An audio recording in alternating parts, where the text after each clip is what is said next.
তো আল্লাহর প্রিয় হইতে হইলে নফল ইবাদত করতে হবে। কি কি নফল ইবাদত করে আল্লাহ তাআলার প্রিয় হতে পারে আমি দুই একটি আপনাদের সাথে শেয়ার করবো ইনশাআল্লাহ। এক নাম্বার, আল্লাহর কোরআনের তেলাওয়াত। এটা আল্লাহর বাণী। কোরআন তেলাওয়াত মানে আল্লাহর সাথে কথা বলা।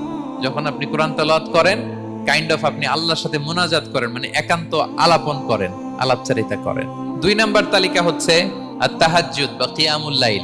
দুই রাকাত করে মাঝরাতে যে সালাতটা বিষ্ণু সাল্লাল্লাহু আলাইহি ওয়াসাল্লাম পড়তেন, এটাকে বলে কিয়ামুল লাইল বা তাহাজ্জুদ। তিন নাম্বার মাধ্যম হচ্ছে বেশি বেশি আল্লাহ তাআলার কাছে চাওয়া, মানে আদ-দুআ, দোয়া করা। বিষ্ণু সাল্লাল্লাহু আলাইহি ওয়াসাল্লাম বলেন আদ-দুআউ মুখুল ইবাদা, দোয়া হচ্ছে ইবাদতের নির্যাস।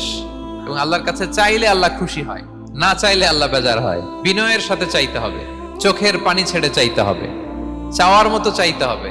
চাওয়ার মতো চাইলে আল্লাহ দেয়। আল্লাহ তাআলা আমাদের সবাইকে তার প্রিয় ভাজন বান্দাদের তালিকায় অন্তর্ভুক্ত করে নেক। আমরা সবাই পড়ি আমিন।